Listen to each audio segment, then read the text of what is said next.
Ақыл теориясы. Жасырақ кезінде әкесі секунд өлшегішін ұстап бассейн жанында тұратын. Тістенген қалпы құралға бір жеке рекордын жаңартуға тырысқан қызына бір қарайтын. Ақыл теориясы дүкенінің түстен кейінгі ауысымына кешіріп келгенде әкесінің жақтырмай алая қарайтын көзқарасы есіне түсті. «Кешір», деді ыбырсыған қуықтай терезесіз бөлмеде отырған Нилге қарап. «Мысығым өліп қалды. Кеше. Оны жерледім. Негізі біреу көмектесті. Түнмен жалғыз ұйықтай алмай елегісіп шықтым. Оятар қоюды да ұмытыппын. Енді тұрып жүгіріп жеткен бетім осы». Айтқанның бәрі рас еді. Оған қоса сырт келбеті, боянбаған түрі, шашын желкесіне буа салғаны, секонд-хендтен алған жасыл барқыт сарафаны мен шаршаңқы жүзі сөзімді дәлелдей түседі деп үміттенді. Нил компьютерден басын көтеріп орындығына шалқайды.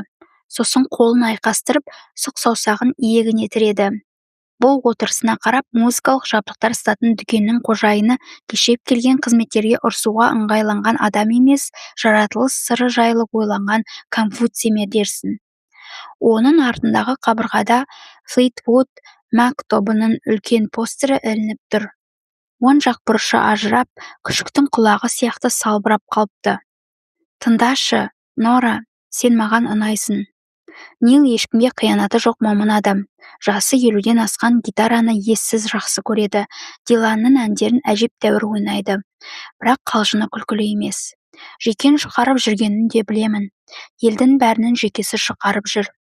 Не айтқым келгенін біліп тұрсың. Қазір тәуір боп қалдым. Нора өтірік айта салды.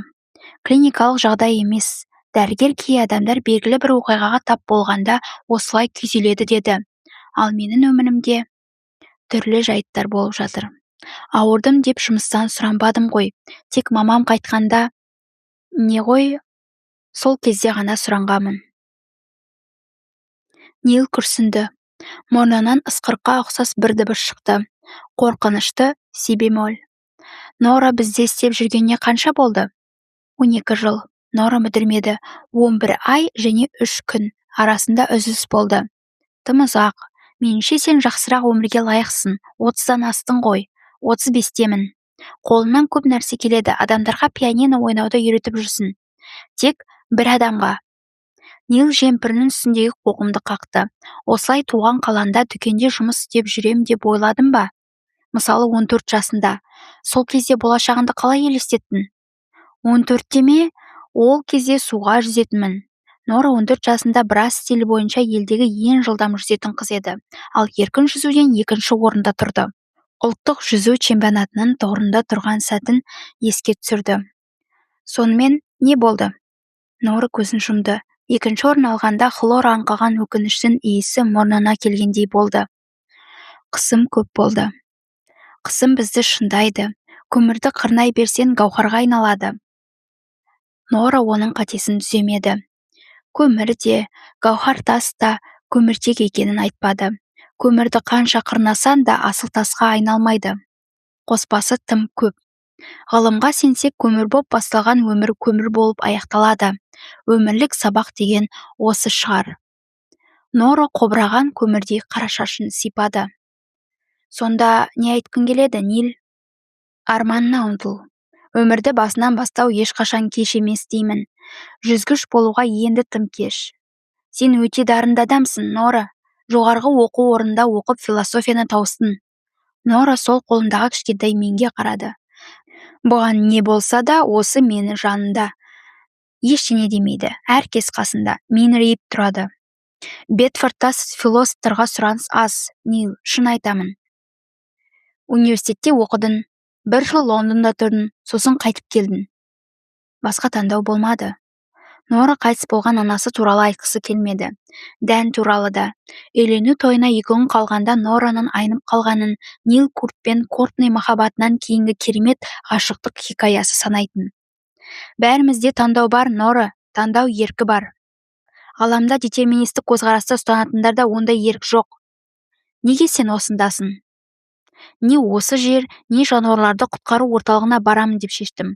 Бұл жерде жалақы көбірек болды. Оның үстіне музыка бар. Сен музыкалық топта ойнадың ғой, ағаңмен бірге. Иә, лабиринт деп аталатын, бірақ бәлендей табысқа жетпедік. Аған басқаша айтты. Нора таңданып қалды. Жоу ма? Ол қашан? Дауыс күшейткіш сатып алды. Маршал, DSL 40. Қашан? Жұма күні. Жоу Бетфордта болды ма? Білмеймін, мүмкін голограммасы шығар, Тупак сияқты. Равиге келген болар, деп ойлады Нора. Рави ағасының ең жақын досы. Жоу гитараны тастап Лондонға көшті де, көңілі қаламаса да IT саласында жұмысқа тұрды. Рави Бетфордта қалды. Қазір ол Slaughterhouse 4 деп аталатын кавер топта жұмыс істейді. Қала пабтарында концерт береді. Иә, қызық екен. Ағасы жұма күні демалатын білсе керек, соны ойлағанда жүрегі шаншыды. Бұл жерде бақыттымын. Олай емес. Нил рас айтады, жұмысынан жүрегі айнитын, ақыл-ойы басқа жақты кезіп жүреді. Нора зорлана жымиды. Жоқ, шын айтамын, жұмысым өзіме ұнайды, көңілім толады. Нил, бұл жұмыс маған керек. Сен жақсы адамсың, әлемді құтқарғың келеді. Үйсіздерге көмектесіп табиғатты аяласам дейсің. Маған жұмыс керек. Нил қайтадан Конфуцийге айналды. Саған еркіндік керек. Керек емес. Ал бұл жер қайырымдылық ұйымы емес, бірақ соған ұқсап барамыз. Нил, өткен аптада айтқан сөзім үшін бе? Жанарайық, заман көшіне ілесейік дегенім. Жастарды тартудың басқа әдісін де білемін. Жоқ, Нил кесіп айтты. Бұл жерде тек гитаралар сатылады. Қыл теориясы, ұқтың ба? Мен тауарды көбейттім, енді сауда жүреді. Бірақ қазір қиналып қалдық. Оған қоса сен ылғи қабағынан қар жауып клиенттерді бездіріп жібересің. Немене? Өкінішке қарай, Нора. Нил сәл кідірді. Жұмыстан шығасың.